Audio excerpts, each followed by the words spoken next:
Welcome back, everyone. This is episode 4 of Just a Couple Thoughts. I'm back. And Kevin, you're a resident couple again. Well, are you a resident couple? You're a couple on your own. No, are you not here? I would say you're resident, I don't know. Are you a resident guy? I'm the resident guy. Are you the well? Not all couples are guys and girls. But you're the resident guy of the couple. You can't be a couple on your own. No, I'm just saying though. I am part of this, So am I. and together we're a couple. Hence the title. So I'm Sarah. I'm Kevin. So, this is episode 4. We actually have another comment that we could do feedback on. Really? Yeah. It's by Kipes. No way, really? Yeah. On episode 3, he left a comment. Yeah. Yeah, he because we were talking about how back in the day we had to like watch stuff on YouTube and tune on Jetstream and stuff like that. Yeah. And basically he was talking about how he had to load up like 5 different tabs in order to watch like a single episode. That sounds about right, yeah. Yeah. And he also mentioned that he was like missing a tab sometimes, and yeah. Oh, yeah. That would happen to me. Or I accidentally close one, and it's just like so devastating. Because You have to wait all over again. Yeah. Yeah. Well, thanks. Thanks for the comment, Types. Yeah, thanks for supporting us, for real. I'm glad you enjoy it for the most part, I think. And remember, guys, I will read all the comments. Kevin will, yes. Yeah. And I also realized, remember last episode when I mentioned that you can send messages on YouTube? That was half true. You can send messages to friends. Oh. So with that said, I think at least by episode 5, I'm going to set up an email. Nice. What we're going to call it, I don't know yet. You'll see by episode 5. You can call it Jacked. Jacked. JCT. Yeah, Jacked. That might be taken already. You think so? Maybe. Well, Oh my god, if we ever get like, big and we can do like, this episode is sponsored by Audible. You can use code JACKED.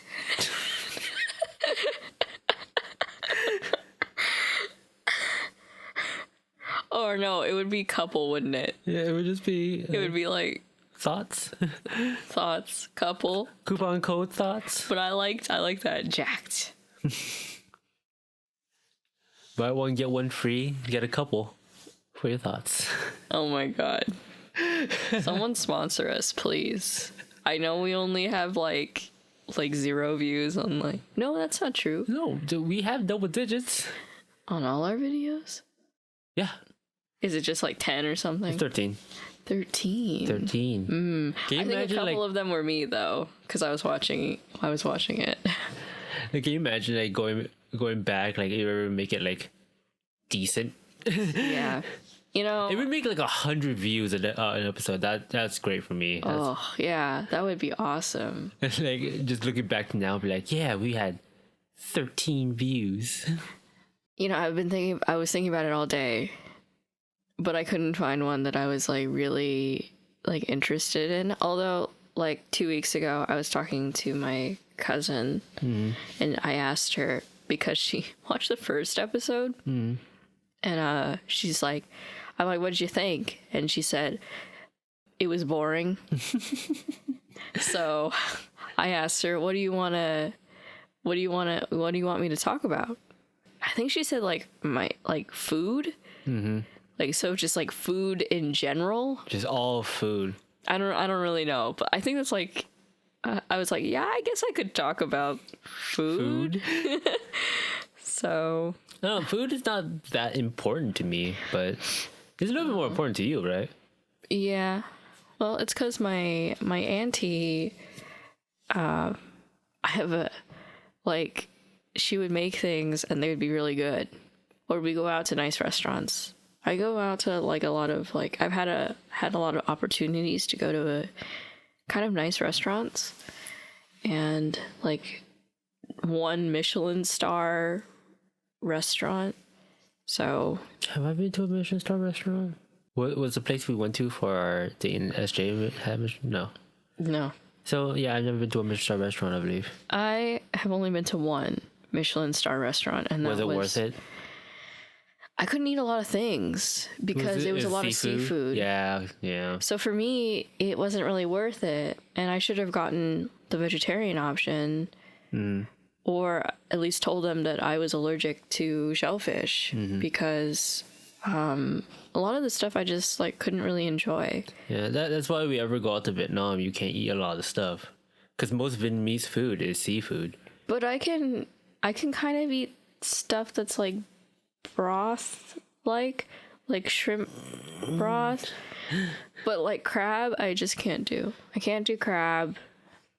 I know this is like really like riveting conversation, but like let me get back on track. So the Michelin star restaurant that I've gone to, it was for my auntie's 50th birthday, and we went to French Laundry, which is up in Napa, so wine country.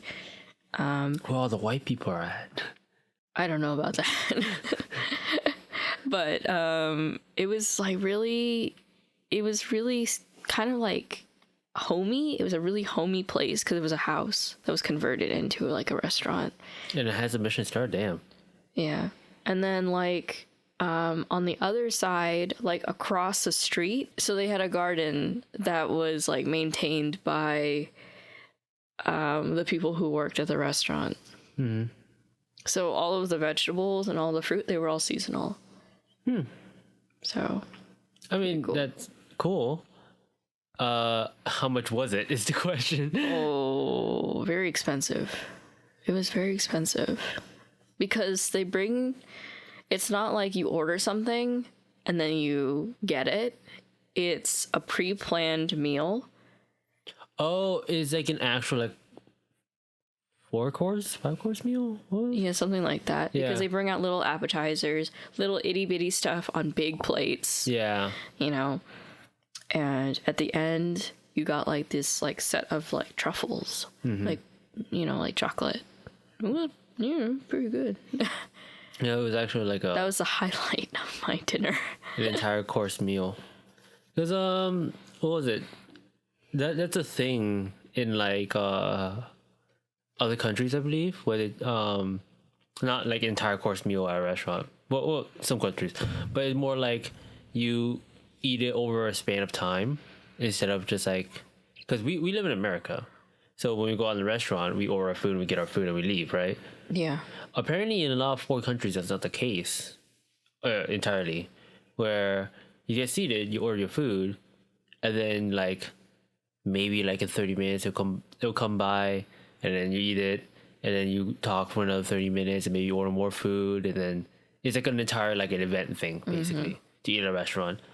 That's actually what I heard. That's sort of the case in Vietnam. That's the only real foreign place I've been to and actually eat at a restaurant. Where if you're gonna go out to eat, it's an actual like event, unless it's street food or like a cafe or something like that. If you're eating at an actual restaurant, you go there and you eat over like 3 hours. That's a long time. That's a really long time. Well, because it's sort of like a party, basically, right? Because otherwise you just eat at home, or you eat like like street food, right? But if you go out to an actual restaurant, that's an event. You never left the country, right? No. But you're going to. Yeah, I'm going to Japan in a couple weeks. 3 weeks. And I will have that episode by myself. But you can bring in somebody else. Nah. No, just bring in someone else. We'll see when the episode comes around. But like that'll be interesting to hear about, like when you go to Japan and you see how eating out there is like. Yeah. Right? No, because eating in Vietnam, it's similar to how you eat out here to a certain extent, where it is like, or eating out in Vietnam, where you just go out, you get your food, you eat it, and then you kind of just leave, right? Unless you're actually going to a restaurant. And there's not a lot of like actual restaurants in Vietnam. If you know, if people who've gone to Vietnam kind of know what I'm talking about, where there's a lot of places to eat, right?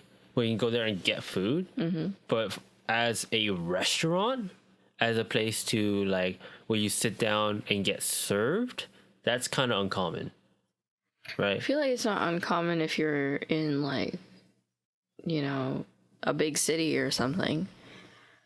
You know? Yeah, that's true. If you're in like an actual big city, like you can find it, but it's not. There's not as many restaurants as you would think, right? Because like around here, like we live in a pretty sleepy town, and it's pretty small, but we can find restaurants everywhere. Yeah. Right. But in Vietnam, maybe once every like 4 blocks in the city, you'll find like an actual restaurant.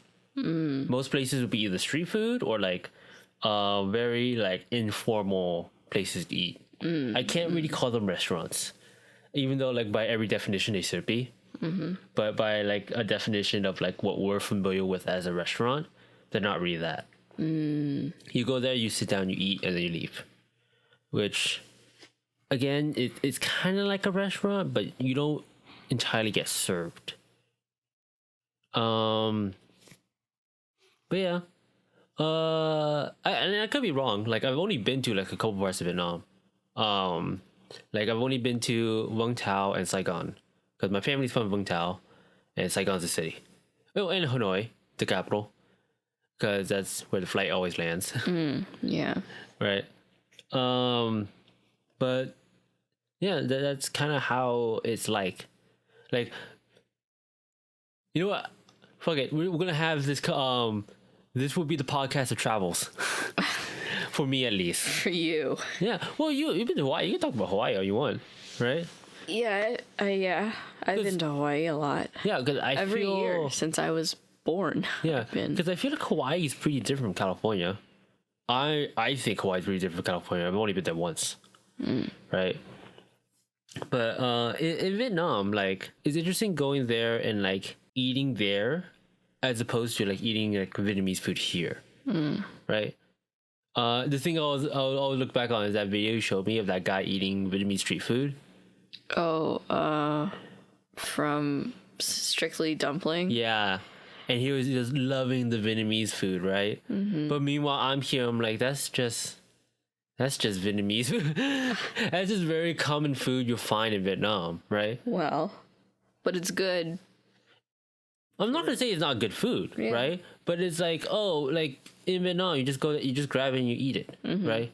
It's not something that I would sit there like, oh my god, He made that like crab noodle thing. He made it look real good though. Like the food there is good, especially with like seafood, because most of the seafood in Vietnam they're fresh, right? Because that's most of our market. Like we most restaurants doesn't have the time to like keep seafood, so usually. Most of the time they'll buy the food, like the groceries, and they make it there. So almost none of the food is more than a day old. Very, very, like if they're big enough, yes, they will have like, you know, storage for food, right? But most places won't keep like prepped food, basically. I was watching one of his videos, right? And like he was at this like really fancy hotel, and it was like a buffet, like all you can eat, and they had like really like nice stuff. Where was this? What do you mean? Like what country it was in? Yeah, it was in Vietnam. Oh, it was Vietnam. Okay. Yeah, and it was like only like I think it was only like $100 or something like that. That's expensive for Vietnam. Maybe it was less than that, but I just remember it being kind of like for what was served, like really, really cheap, because he could get like lobster and as much lobster as he wanted. And I'm like, because seafood's cheap over there. Yeah, well, I'm just saying. Like it, I mean, I don't eat lobster, so there's a little bit of bias because I'm Vietnamese and I'm familiar with all the food. But if you like Vietnamese food, especially if you like seafood, you don't mind like traveling to like foreign places. Vietnam's really interesting, especially when you have a guide. Actually, only go there if you have a guide. You should only go to Vietnam if you have a guide. There's lots of issues in Vietnam that you would not like want to be there with a culture shock for alone, right? But yeah, like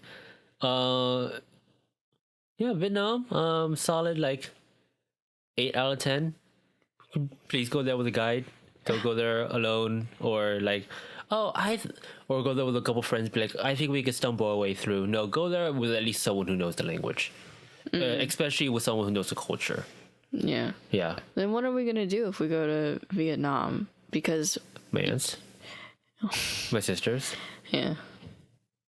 I'm not saying like we can't be alone at all, but more of like if you want to go out somewhere, you should have someone who knows at least the language, optimally the culture. Yeah. I feel like that's the case for most countries, but Vietnam's kind of like a real case there, because like if you don't know people like that, it's really hard culture shock, right? Wait, like how so though? Well, okay. Like for example, like could you give like one example of something? The way you pay for things is kind of weird in Vietnam as compared to America. Because obviously you pay with money, right? But unlike other countries where tipping is kind of weird, like people say tipping is like an exclusively American thing, right? But in Vietnam, if you are a tourist, you are kind of expected to tip. Yeah. Right? Yeah. Because for those who don't know, Vietnamese economy is fucked hard, right?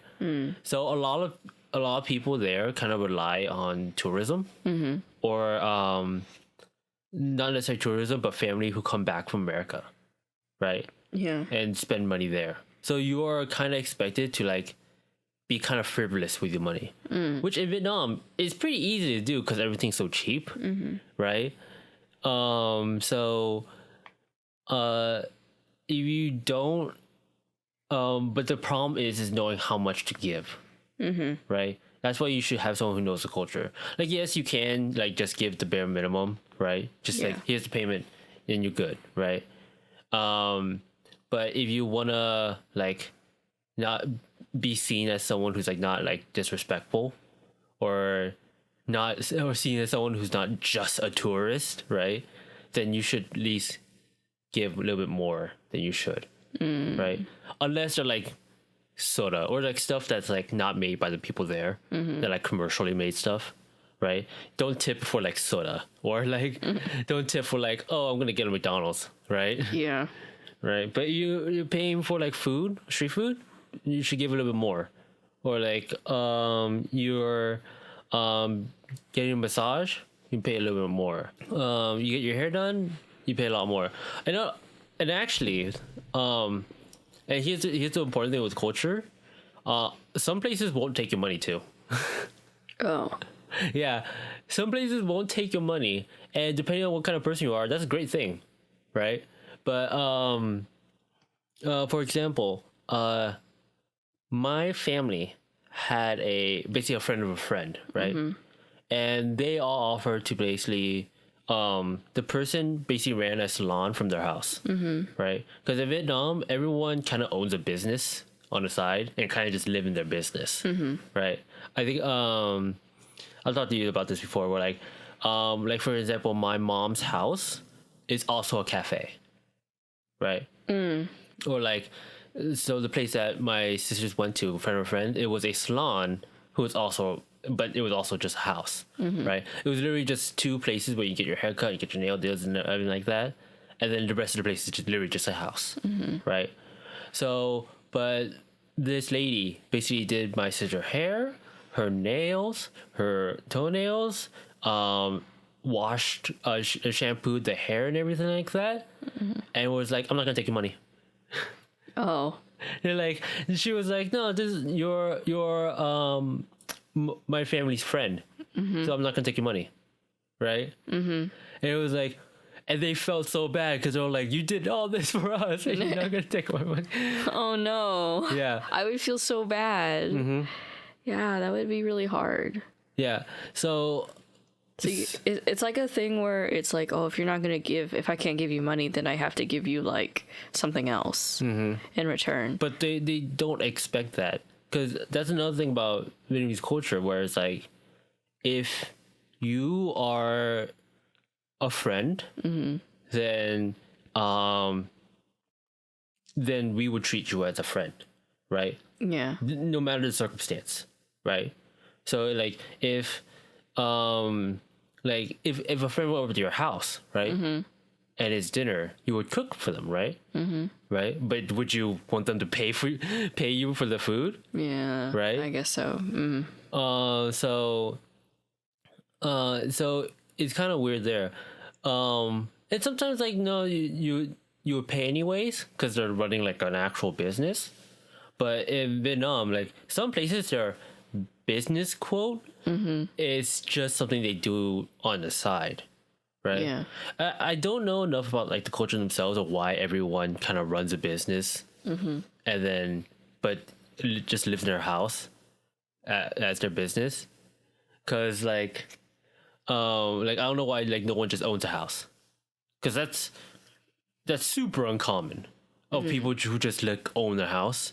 That's like super rare. Like you maybe get like in every city, or not city, in every village, I guess. Well, your dad's house wasn't a business. It was. Oh. It was.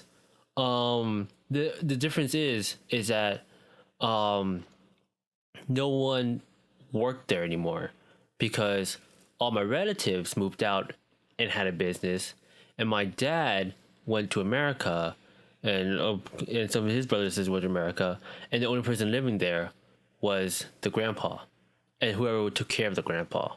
So what was it before? I don't remember. Oh. I think it might have been like a flower shop or something like that. No. Yeah. So like most, or not necessarily a flower shop, but like a plant place. Like they'll sell like bonsai or something like that. It was something that had to do with decorations, basically. So like most places in Vietnam, at least in the villages, and when I say villages, whatever image you have of like a village, like like a French village or something like that, or like a place like a rural town. Don't imagine that. In Vietnam, like there are like sort of like these rural like village that like they live in like these wooden houses, but in Vietnam the village is pretty much like all buildings, but it's just businesses. But it just turns out that people just live in these businesses, right? So it's for like in each village you maybe get like, in a population of 1,000, maybe like 50 people who just live in houses, right? But everyone else owns a business. You think it's because they're like well off that they don't have another? That's not true at all. Oh. There's not many people who are actually well off in Vietnam. Oh. If I had to assume something, this is just an assumption. If there's any like Vietnamese speakers who's watching this podcast and actually know like the culture of Vietnam, because for those who don't know me, I am super distant from my culture in Vietnam. I am as Asian American as you can get without being like someone who is like super proud of the culture, because I pretty much grew up away from my culture, and my family, my parents kind of was going through. My parents were divorced, so I didn't get to learn a lot of my culture because we were dealing with all that shit, right? So if there's any Vietnamese speakers and like Vietnamese people who know the culture of Vietnam who could answer this for me, go ahead.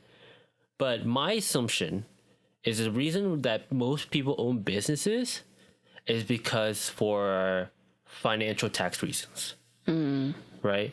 Because Vietnam is still technically a communist country. Yeah. So I think if you own a business, you get write-offs from the government. I see. Or benefits from the government. I see. Again, just an assumption. I could be completely wrong. But I don't have the time to look this up. Maybe I'll get to this in the next episode. Right. But yeah, if anybody's watching this and knows, Please answer that for me because I am honestly very curious. I just think it's funny whenever you're talking to my coworker Chris about anything Vietnamese. I think it's just hilarious. No, because like, because you guys grew up kind of similar. our families did. Yeah. I don't think we grew up similarly. Yeah. But our families definitely has a lot of things in common. Yeah, that's true. Yeah. Because like I said, I grew up very far away from my culture. At least he grew up with a family who has that culture. Plus, I think he's also Chinese, or is he Vietnamese Chinese or just Vietnamese? He's Vietnamese, and like his mom is Vietnamese. His dad is white. That's right. His dad is white. I knew he was mixed. I just didn't know what it was. Yeah. So at least from his mom's side, he gets all that Vietnamese culture stuff. Yeah. Right. And Vietnamese culture in America is kind of. I don't want to keep using the word weird, because it's not weird if you know the culture, obviously, right? But it's different from what I know as like American culture, right? Or how Americans raise a family, right? Or their like traditions, right? Obviously, I think any culture has that. Yeah. So, for instance, for those who are Vietnamese in the audience, or especially if you're a Catholic Vietnamese person, right? Because Chris and I grew up in a Catholic Vietnamese family. Then you might remember like Wednesday prayers, right? Where is that a thing? Yes, that's the thing. Where every Wednesday, family from like everywhere local, right? So if we use the Bay Area for example, Yeah. everyone from here, let's say to SF, all the way down to San Jose, Yeah. and all the way up till like Tracy, will meet up at someone's house to pray. About what? Something. You don't know? Okay, so I never got the context for it, right? Because we went there every week, right? And I just took it as fact, kind of like how churches on Sundays, right? You just take that as fact, Yeah. right? But Vietnamese families, in addition to going to church every Sundays, they'll meet up at someone's house every Wednesday and do and pray, and they'll do like the rosary prayer where they do the Hail Marys and the I don't remember. I don't grow up Catholic anymore. But they go through the entire rosary and everything like that, and then moment of silence, and then people either eat or leave. Right? I thought it was because someone died, right? So we go there to pray. But we go every week, so it's like, did someone die every week? So I guess it's just to pray for people or pray for things. I don't know. It's something. I never got the context because I don't think my mother ever explained it, and that's another thing I talked to Chris about. For some goddamn reason, Vietnamese parents won't tell you shit about what you're doing, right? So like I'll go to these prayers, and if I ever ask my mom, and I did ask her once, like, why are we here? She would just tell like, no, just pray. I'm like, no, why are we here? Or like she takes me to drive somewhere, and I'm like, where are we going? I'm like, oh, we're just going to some. And I'm like, no, where are we going? Just tell me where we're going. It's especially annoying when it's food, because like she'll give you something. My mom will give you something, and I'll be like, what is this? Like, oh, it's Vietnamese food. I'm like, no, it's Vietnamese food, but what's in it? Like, oh, it's the fish. Okay, what is this? That's like when I have like the banh mi, right? And there's like that strange processed meat, and I have no idea what it is. And I think I asked you once, I'm like, what is it? I can't tell you because no one tells me what it is. I'm like, is it like ham? It's Vietnamese meat, that's what it is. Like, it's like some sort of like processed meat thing, and I have no idea what it is. It's so annoying because like Chris and I were talking about is like we know everything by like Vietnamese something. So like, oh, what's that? Oh, it's Vietnamese noodles. It's Vietnamese stew. It's Vietnamese pancakes. It's oh, what's that? It's a Vietnamese crepe. I don't know what to tell you. What's in it? I don't know. I don't know. Why don't they know what? I don't understand. Like, it's so annoying because I wouldn't want to eat anything if nobody told me what was in it. Because it's not even just like a Vietnamese American thing. I remember going to Vietnam, and they served us, and I kind of knew what it was. I just it was just speculation at the time, or it was a hypothesis, but it was rainbow shrimp, right? And like I knew what rainbow shrimp looked like, right? Because lots of nature channels, right? So I knew what rainbow shrimp looked like. But when you cook rainbow shrimp, it doesn't look like how it looks in the water. It's just gray. Yeah. Basically. Yeah. So I saw it and I'm like, what is that? Right? Yeah. And guess what my brother-in-law said? Wait, you went with bang? Yeah. Well, he should know what it is. Guess what he said? What did he say? Like Vietnamese shrimp? He said Vietnamese shrimp. Why doesn't he know? And I'm just sitting there, I'm like, what are you talking? What is it though? Like, oh, just eat it. I'm like, no. I mean, I'm gonna eat it, but like, just tell me what it is. It's just like, I just want to know. Yeah. I just want to know what it is, so I know next time, Just like when we were in SF, we were walking around in SF, and we were at that market in that Vietnamese market.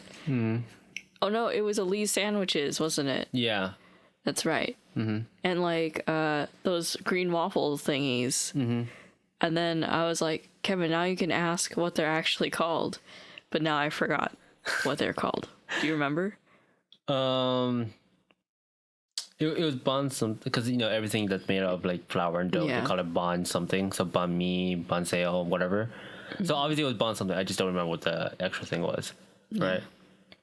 Kevin wouldn't ask because he was embarrassed. I didn't want to ask because like I'm Vietnamese. I'm supposed to know what it is, but I don't, so I'm not gonna ask.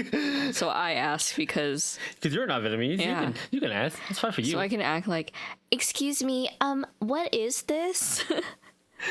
I just want to know. I want to be part of the culture. So, anyways, what about you?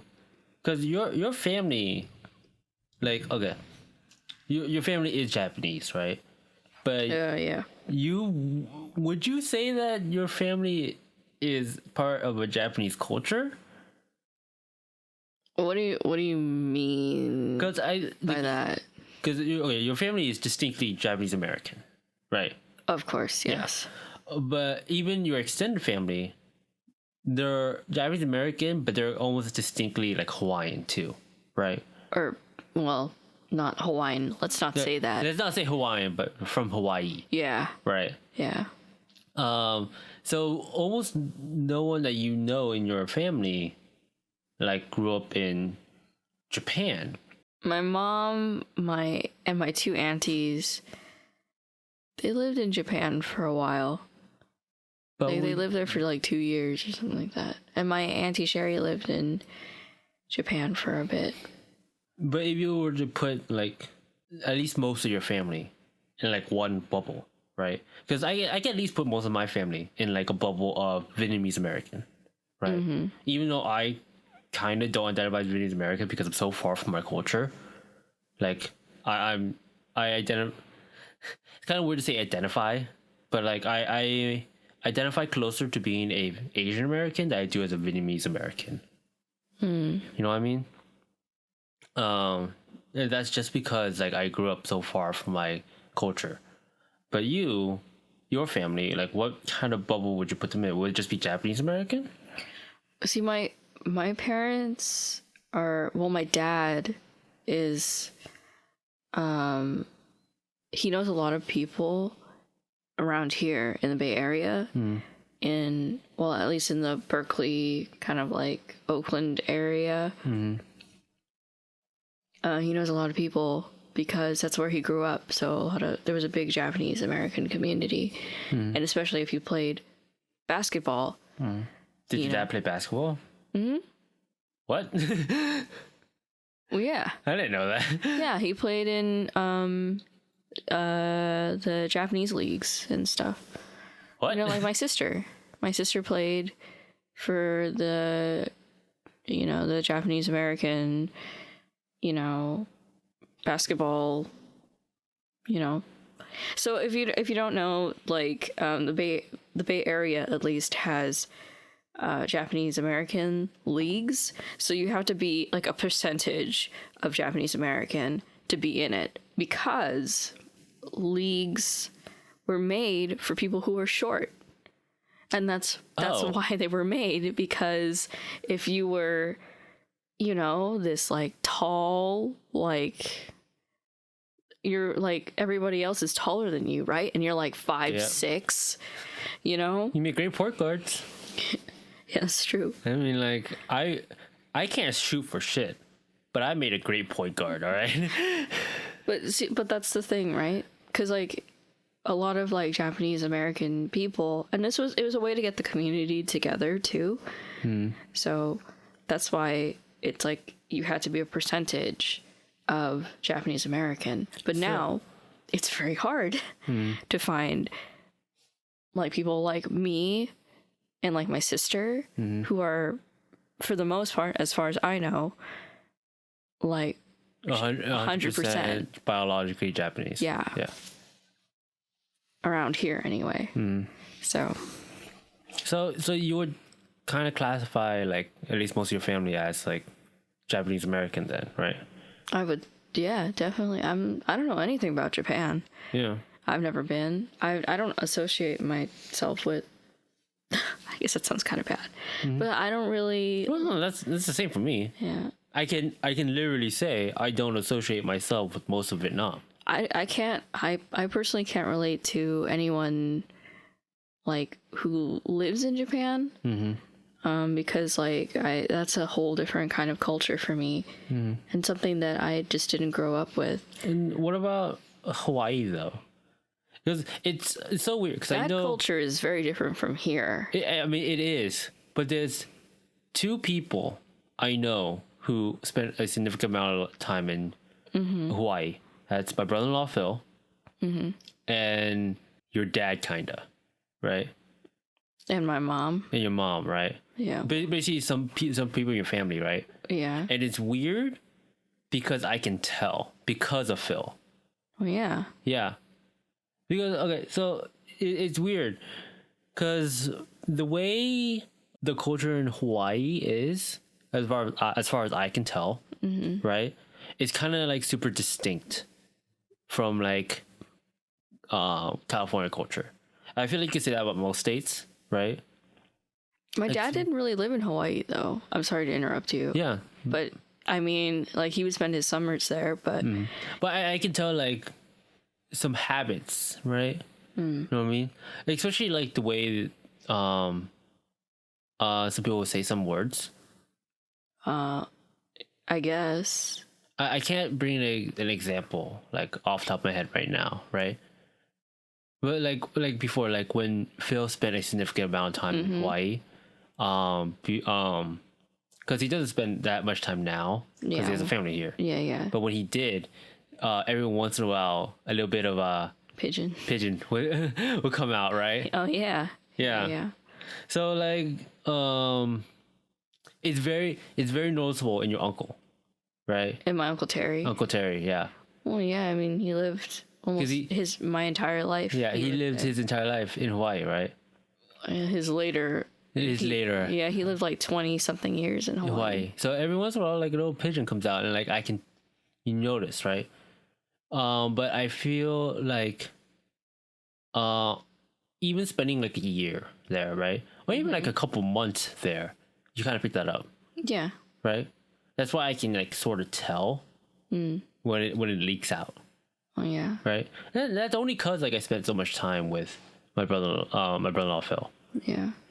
And I'm pretty sure like I can't tell because it's my own way of speaking. But if I ever spend like enough time in Vietnam and I come back and people who know how Vietnamese speak, they can tell like I would pick up some habits. Right. Yeah. So, but it's kind of like a little bit off what I'm talking about. But one of the things that I noticed a lot when it comes to people who come from Hawaii to here is the way they love Hawaiian food. Oh. Poi, maybe salmon, poke. Even just spam, right? Right? Because like yes, Vienna spam. sausage. Yeah, like this Vienna sausage. Like even like yes, spam is like a thing that almost every culture can eat, right? But something about Hawaiian people, well, not Hawaiian people who lived in Hawaii, and what they love about spam is sort of different. You know what oh my god. You know, there's something recently that I learned. So, you know that the spam cookbook? One of my grandma's friends like helped write it. I am not surprised. I'm not surprised either, but I was like, I'm sorry, what? I was like really shocked. I don't know if it was a friend or like a family member or something, like a distant family member. I just remember hearing that because we're like writing cards, right? And like my grandma was like, oh yeah, something about like a spam cookbook. And I'm like the spam cookbook? Because like, yeah, cause I don't know if that's just a Hawaiian thing. I feel weird about saying Hawaiian because obviously like It's just a Hawaii thing. a Hawaii thing, right? Yeah. But something about like what they love about Hawaiian food, and especially spam. Yeah. Yeah. I feel like for me, like if I have like Hawaiian food here, it doesn't taste, I don't know, for some reason it doesn't taste as good to me.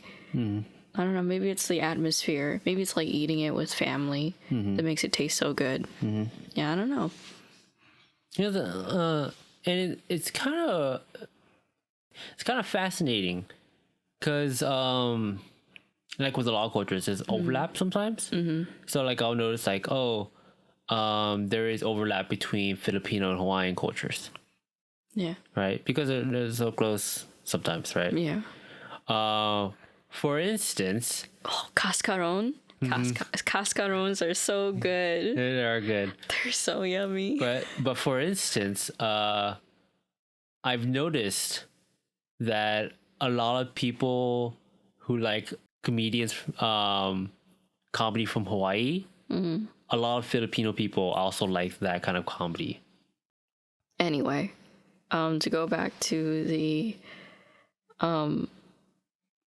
Hawaii thing,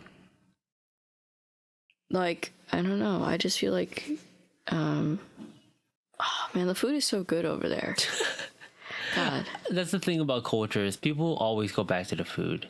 Yeah, well, it's a very like integral part of like, you know, a culture is the food, you know. Yeah. No, it is. Yeah, I mean, I'm not disagreeing, right? Yes, it is. But I don't feel like it's the case for all cultures. I don't. Like which culture do you think is not Like, food is not important? Where food is not like important to the culture, I would argue that American culture, like yeah, like people kind of identify American culture as like greasy food, right? Hamburgers and hot dogs and greasy fries. food and fries, right? That's what people associate America with. Yeah. But like, I don't think it's as important to the culture of like quote unquote America as it is in like other countries, right? Yes, but I was thinking more of like, you know, I don't know. I was thinking more of I guess maybe it's not like I still agree that culture and food are very intertwined with each other, but I think that like I don't know. I just feel like it is. I don't know how to explain it, but I think it is. Like I understand what you're saying about like American culture, but America is just this one big melting pot. You know. Well, so is Hawaii to an unfortunate extent. Yeah, but there is like there's stuff there. There's stuff that's good that I can associate with it. Yeah. I don't know. But that's part of America too. I mean, that is, but I don't think the food kind of reflects that, though. But that's like in Texas. In Texas, there's like barbecue. I mean, so in New York. No, but that's what like Texas is like known for, is like big portions and barbecue. Yeah, but I feel like there's lots of states that's known for their barbecue. Like what? Like who? Carolinas. Both the Carolinas are known for their barbecue. Yeah, that's true. Yeah, that's also true. There are other states that's known for the barbecue. That's not exclusively a Texas thing. Like big portions, sure, but I feel like a lot of other countries associate America with big portions. Okay. I'm just saying, like, I understand that food and culture is intertwined to most cultures, right? Most people would say like all cultures. Yeah. I just don't think that that's the case for all cultures. I think that food might take in a part of a culture, but I don't think that as intertwined as many people think. I agree to disagree because I still think it's really important. And I think it brings people together. And that's like, it creates like a community. That's what's so great about food, is that it brings people together, creates a community of people who enjoy being together and enjoy being with each other, you know? That's what I love about good food, you know, because it's like brings families together, you know, and brings communities together. Yeah. You don't think so? You don't think so? I don't know. I don't know enough about other cultures to make like a confirmed guess, right? Because I don't know enough about like Canadian food, right? I don't know how important Canadian food is to their culture, right? Or I don't know how important like British food is to their culture. Well, think about like let's not even go like, you know, like hamburgers and like hot dogs, but like even candy.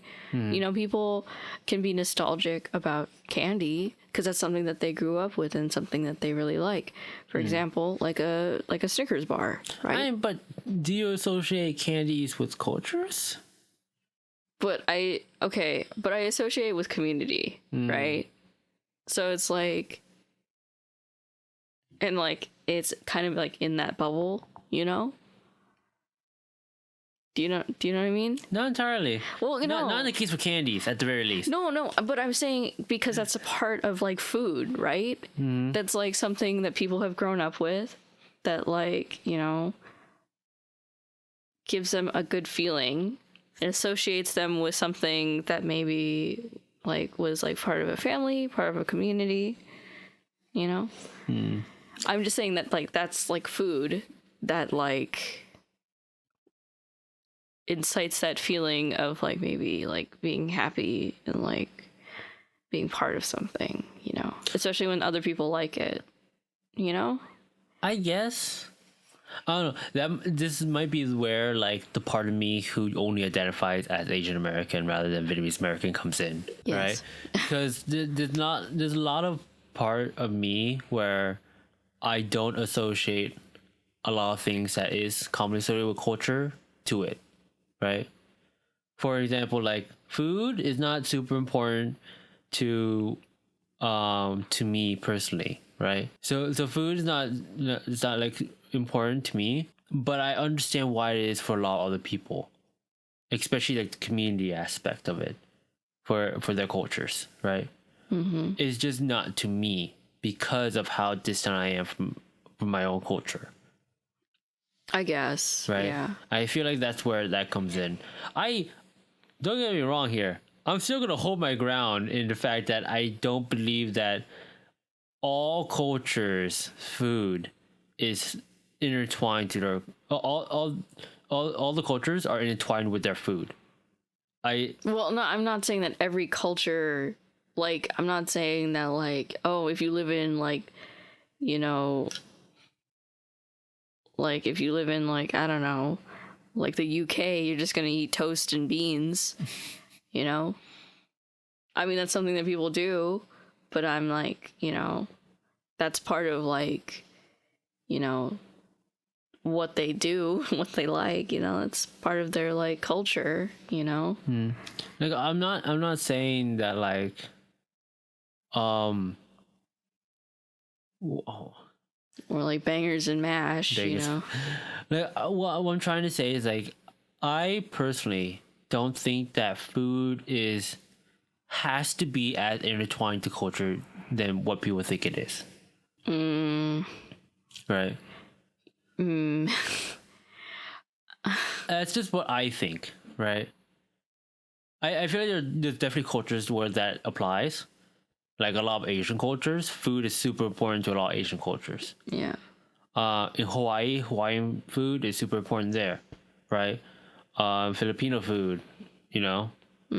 But I don't think that like, food is as important to doesn't have to be as important to a culture than what most people think. That's just me personally.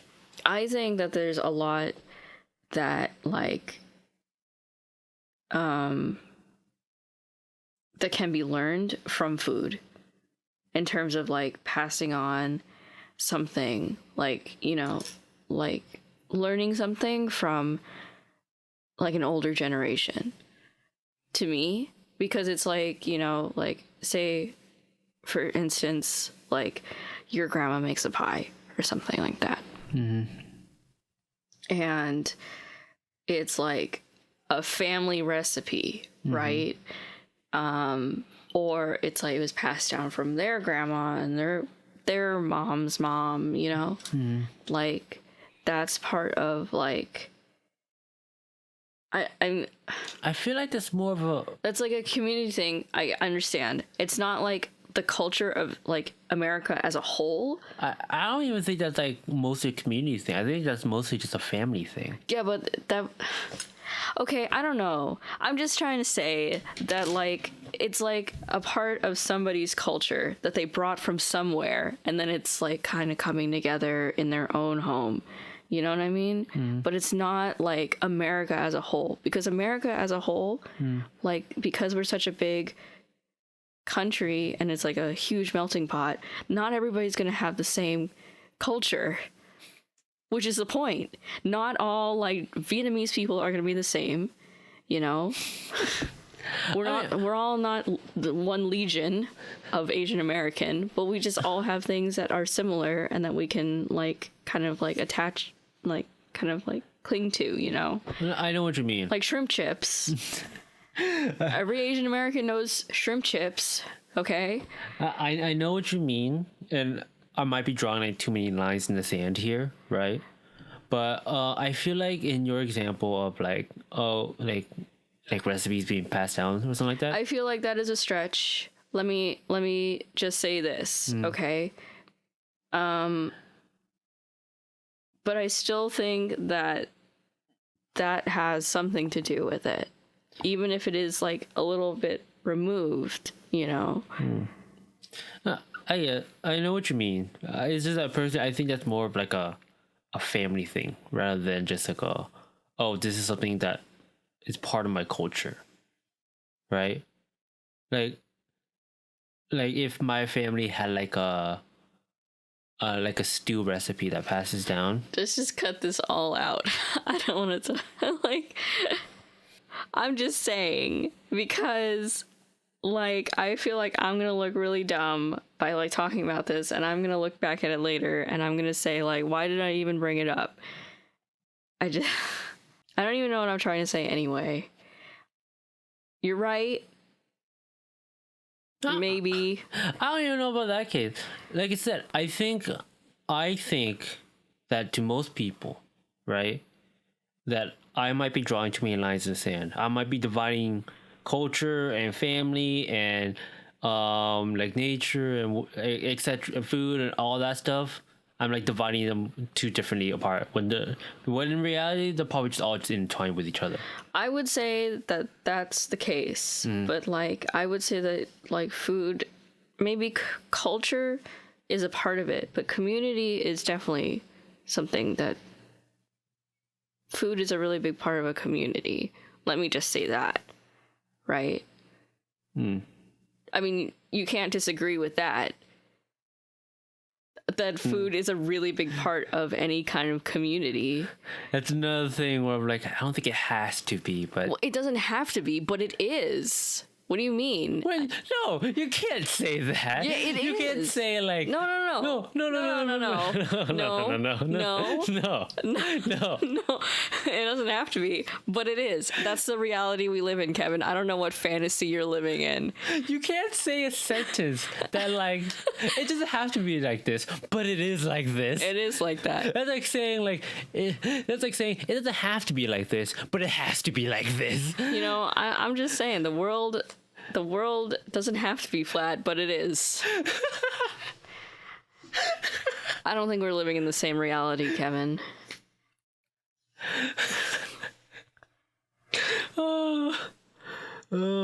Okay. I'm gonna close the subject off because I feel like we're exhausted everything here.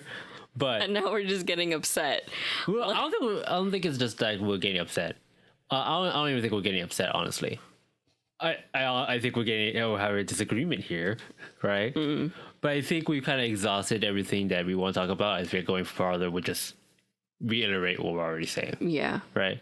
But I just want to close out. You can also close out.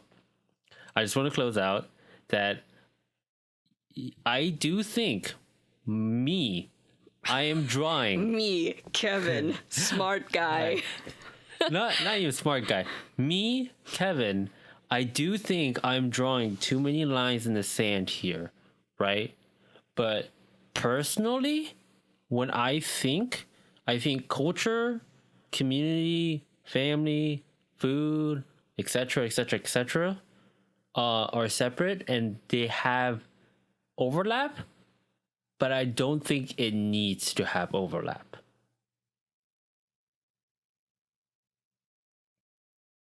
That's just me. You can close out your part. I'm done with this topic.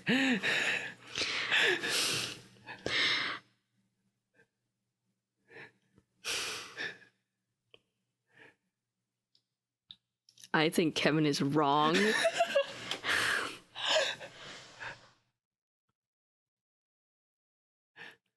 He's dumb and he has a big head. And that's my closing statement. Oh, I am definitely going to be on the losing side of this. I already know I am. Like, if we had a bigger fan base, the comments would go wild, but I do think I'll be on the losing side of this. Right? Speaking of that, do leave a comment on what you think about that topic, though. Are you on Team Sarah or Team Kevin? That Team Sarah, that community food and everything is always intertwined, or Team Kevin, which is like, I don't think they have to be intertwined. They don't have to be, but they are. You can't say that. You can't say something doesn't have to be like that, but say that it just is. It's the irony, you know. It's not even irony. There is no irony. The irony is that it's true. You have anything else you want to talk about? Maybe, I was thinking maybe we should talk about,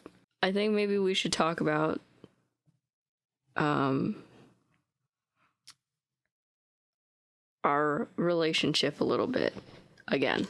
In every episode? In every episode. I feel like we should just talk about it a little bit. Well, what do you want to talk about today then? That's a good question. I don't know. Is there something like you want to talk about for our relationship? About our relationship? Yeah. I don't think about our relationship in particular. I feel like I have a lot of like relationship philosophy on, but that only really applies to myself, which I guess we could talk about. yeah, sure. Cause okay, I'm gonna say something, and I want to see if you agree with me or not. Right? Me personally? Yes. Okay. I do not believe true love exists. Yeah, okay. Yeah. Yeah. Okay. So to elaborate on that, I don't think anybody like really just falls in love. Like in first impressions or even like fifth impressions. To me, I think love is something that's like continually built upon. Right? So that's why I think having a relationship and getting to know each other is so important in relationships. Because the more you know about each other is how you kind of develop that love for each other. I also feel like, you can't just, get with your partner, like just start dating and then stop kind of trying. Because it's like, well, you're not like maintaining anything. You just like, you reach the goal for you. Yeah. But that doesn't mean that, that they're always going to love you. You know what I mean? I mean, some people just love the chase, right? Yeah. And I feel like there are people out there who just like love developing that love, but doesn't like maintaining that love. I think I know somebody like that. I think we both know someone like that. But but going on with that, I don't believe that like love is exclusive to one person all the time. Also, like I personally am a super monogamous person. You know that, right? Yes. But I also think that because love is something that can be continuously developed, people can fall in love with anyone, right? It just takes time and effort. We've had this talk before. Yeah. It takes a lot of time and effort to develop love with another person. And I think that is kind of what the beauty about it is, right? But because I believe in that, I also believe that only falling in love with one person is kind of something that people just don't accept. I feel like... okay, no, wait, I want to clarify this. Oh, sorry. Pretty quick. You continue. I just want to clarify what I just said. I think most people believe that they will fall in love with one person at a time. I don't think that. I think that because love is something that's constantly being developed, it's very easy for people to fall in love with multiple people. And a lot of times, like falling in love can be accidental. Just knowing people more, getting to know each other a lot more, and finding out that you have at least some level of affection with another person, you can get that small bit of love with another person. And that's what I mean by like falling in love and having a serious relationship with someone else. Sometimes that is not a one and only thing. Yeah.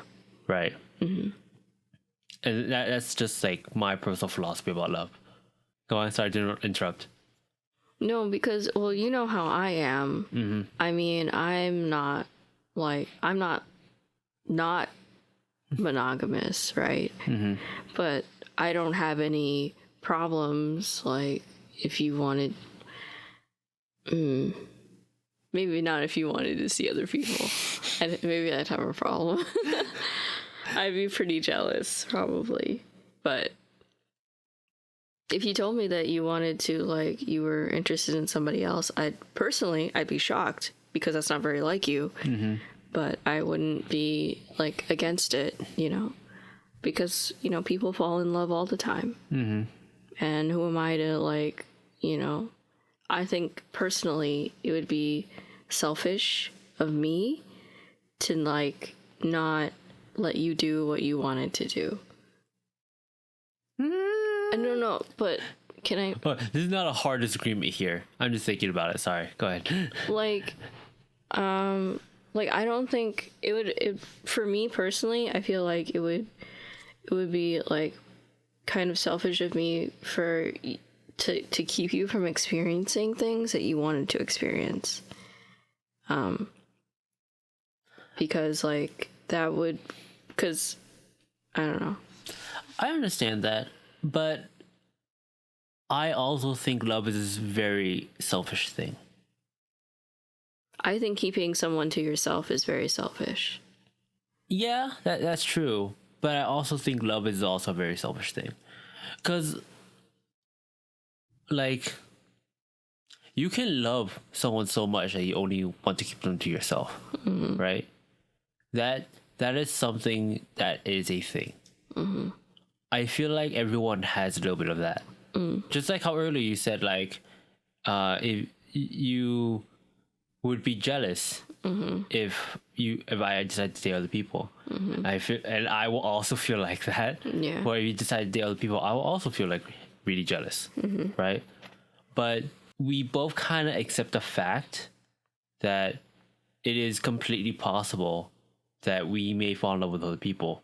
Not as much as we are in love with each other, because we spent so much time with each other. Yeah. And spent so much time developing this relationship. 7 years is a long time. Yeah. But it is completely possible to fall in love with other people. Yeah. To have that bit of spark with other people. Yeah. But I also feel like because we would be bothered by us dating other people, that's because we love each other so much. Right? That's why I say that's why I say like love is a very selfish thing. We want each other, and we want each other to be happy, but we also want each other to ourselves. Yeah. And we also want ourselves to be happy, and like knowing that like you'd be off like with some other person wouldn't make me very happy, right? So like I understand, and like I would only want you to be happy doing what you wanted to do, but at the same time I think it would also be kind of hurtful. So at least at the time, Yeah. right? But that's what I mean by like I don't believe there's such thing as true love, because true love kind of implies that like you will never fall in love with anyone else. I feel like it's like everlasting. Yeah, everlasting. Yeah. And I think like the both of us will agree that like even love isn't everlasting. Love is fleeting. Isn't that what they say? I don't know. Yeah. I feel like it's the same, but I don't know. But I don't believe love is an everlasting thing. I feel like it can be gone in an instant. it can be gone and it can come back, Yeah. right? I don't think like love is something that's like always going to be there, right? And I'm saying this full well knowing that I love you a lot. Oh, same. Yeah. So I love me too. I love you too. Yeah. So, and I say that full knowing that it is completely possible for me one day to not love you, even for a second, right? This is sad. No, but I the don't thing, like that. no, but the thing is because we've developed this relationship so much that I don't think that's ever gonna be like a permanent thing. God, that was like almost hurtful to hear you say that. Like, I don't love you. And I'm like, it's almost shocking. Like, I mean, like, I know what you mean, right? But I feel like because we've developed this relationship so much that one day, maybe in that possibility, there will be a fleeting moment where I would think that like, oh, I don't have that feeling anymore. But I think that no matter what, I will always in the future, or even like there will always be moments where I will love you, right? yeah. Like there might be a spot where I think, oh, how can I say this? there may be moments where I may think like, oh, I don't love this person anymore. But I feel there may be moments of that, but I feel like there will always be moments where I would say I love you. That's very sweet. Oh. Right? Yeah. And that's what I think.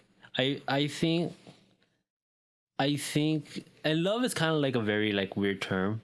I'm not gonna force any definition on love right now. I feel like that's a conversation that is kind of pointless.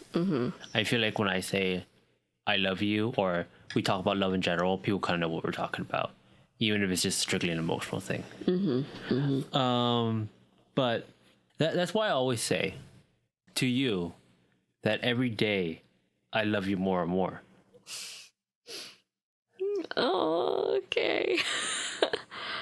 I mean, it's true because we keep developing this relationship with each other. Oh my goodness, I'm so embarrassed. This is going on the internet, Sarah. This is forever now. No. What'll happen if we break up? Oh, the simple solution is we don't break up. We never break up. Love is everlasting. Well, no, like that. I'm not gonna say like, you know, we will never break up. Yeah. We never know the future, right? Yeah. But I can say right now, right? And I will. There is a near 100% chance in the future, right? Like tomorrow, that I will say I love you, right? Oh. And tomorrow, there is a near 100% chance that I will say I love you even more than I did yesterday. Oh my god, Kevin, please. Stop this. Oh my god. It's like The Notebook or something. No, but I'm 100% serious. Because of my philosophy that I think love is something that is always constantly being built upon, and that can sprout from anywhere. That I think as long as we are in a continuing relationship with each other, then I will continue loving you more and more. You always know what to say. I'm always over here like, oh wow.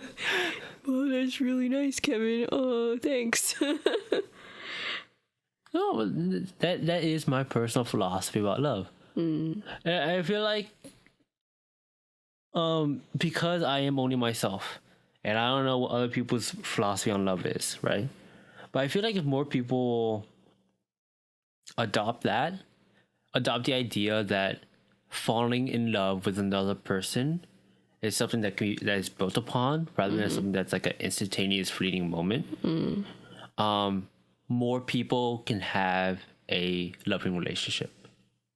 I feel like having a like if you have those feelings, you know, if you end up developing feelings for another person while you're in a relationship, then I feel like you should talk to your significant other about it and just tell them, you know, like I've been feeling, I don't know how well that'll go over, but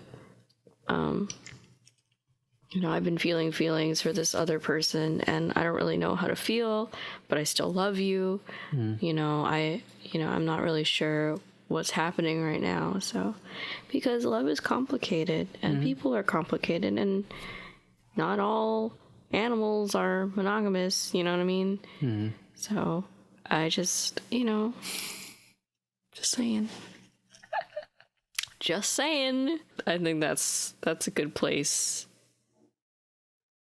to end it, talking about love. Do you have any final thoughts? Do you have a philosophy on love? About like what do you mean? I mean, I don't know if you ever thought of it that hard. No. Right?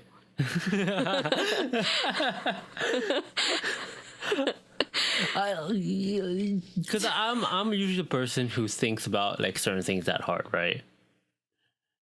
Kevin's got some big brain energy over there, and I'm over here with like my hamster wheel. Like, no, you bring up really interesting topics that I would never think about, right? Like what? Like episode 2. Like with the robots? Yeah. Oh. If you did not bring that up, I probably would have never thought about robot prostitutions in the the consequences of that, right? But like yeah, I think about stuff like really hard like that sometimes. But I feel like you bring up topics that makes me think about that stuff.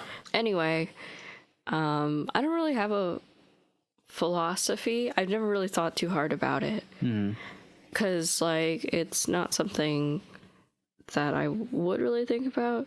I thought about, like, you know, like, monogamy and, like different kind of... I mean, are you a super monogamous person? not really. Yeah. I mean, you're also not like a super polyamorous person either. No. Yeah. But, you know, I'm not... I don't know.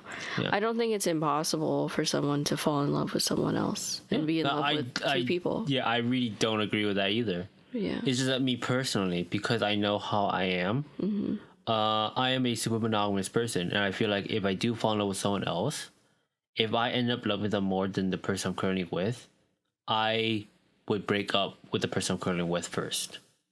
Oh, yeah. Yeah. Yeah. That's just me. Some people are fine with the polyamorous relationships, and they are perfectly okay in my book. You do you. It's just me personally, right? And like I completely understand where you guys are coming from, but I know that I cannot handle being with two people at once, and trying to balance that level of love between the two of them. Yeah. Because being with one person is already hard enough. Yeah. I can only give it my all to one person at a time. And trying to split that with two people conflicts me. Right? But if you're in a polyamorous relationship, good on you. Good on you on handling all that relationship and spreading that love around. Honestly. And that's a lot of responsibility on all sides, you know, because it's not just like the other person's life. It's, you know, it's what is going to make all of you happy. Yeah. So I think that's really hard. Yeah. So good on you. If you're on a polyamorous relationship and you're able to handle that. That's honestly pretty impressive in my book. Anything else? Yeah, I don't know. I think that like, I agree with you in that I don't think that there is such a thing as true love. I just think love is what you make of it. And your relationship is, you know, how much effort you put into it, and how much the other person is willing to give back. You know, because you can't have a relationship with just yourself. You need the other person too. So you need two people to make it work. At least two people, you know, 2 people minimum. There is one thing I want to bring up before I close this out, and this might be even a longer episode than I thought it would be. But there is one thing I want to bring up. It is perfectly okay for one person in the relationship to fall in love with the other person, but the other person not fall in love back. I think that's perfectly okay. That is what I mean by I think love is something that should be built upon. I don't think any two people in the world fall in love at the same pace. I think that's a completely weird concept to get behind, right? Because I think when we were going out, I told you that I loved you first. Yeah. But you were uncomfortable with saying that back. Yeah. And that's perfectly okay, right? So, because I don't think I thought I liked you. Yeah. I was just like, okay. It's something that you had to go through. You had to think about yourself, and that's perfectly fine. So if anybody out there is in a relationship, right, or is not in a relationship right now, but is going to be, it is perfectly okay for you to fall in love with them or them to fall in love with you, and not have that feeling be 100% reciprocated. And it is completely possible to still continue that relationship. The main issue is if they just don't straight up love you. Yeah. Right? Or they just don't want to be in a relationship. Yeah. And if that's the case, then you shouldn't be in a relationship. you can find love anywhere you want. It's the effort and time you want to put in. Right? Not everyone's made for you, but you can find it anywhere. You can find. There's always somebody, you know. Yeah, there is always someone. That's someone. That's something that a lot of people say, right? There's always someone out there. To a certain extent, I think that's true. I think, especially now, if we broke up, I'm not gonna fall in love with someone as much as I love you now currently. Well, you don't know that. I don't. I just don't think so. I think like if I break up with you, I may fall in love with other people. But I don't think like it would be a long-term relationship. I think if I break up with you, I will have a lot of fleeting short-term relationships, and be more or less a bachelor most of my life. Right? Could be wrong. I don't know the future. I don't even know hypothetical futures. That's even beyond me. But yeah, like for those of you who are going to be in a relationship in the future or currently in a relationship right now and are confused about love, that is understandable. That is okay. If your partner's confused about it, if you're confused about it, if you know your feelings but your partner doesn't know, that's perfectly okay. Love is something that's built upon, so build upon it together. Thanks, love guru. I don't think that's like a. I think you're right. No, I'm just poking fun, but But I don't think that's like too much to say. Yeah. Honestly, I don't think that's a super controversial thing to say. So yeah, I don't think so either. Okay. I think that's where we're gonna end it. Alrighty. Sounds good. Well, this is the end of episode 4. A long episode, I feel like. Well, a lot of it's probably gonna get cut. Yeah. We rambled a lot this episode. Yeah, that's true. So I feel like it might be longer than most of our other episodes, but I feel like it's gonna be around the same length. I hope you enjoy it. Whoever's watching. So listening to us talk about and rambling about culture and love and having our first on podcast argument. Ooh, that was a hard disagreement we had there.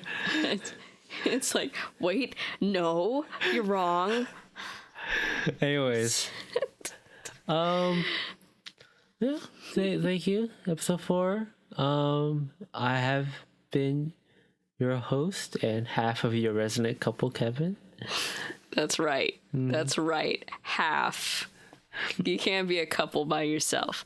I'm the other half, by the way, Sarah, if you've forgotten. And I'll see you next time. Bye. Bye-bye.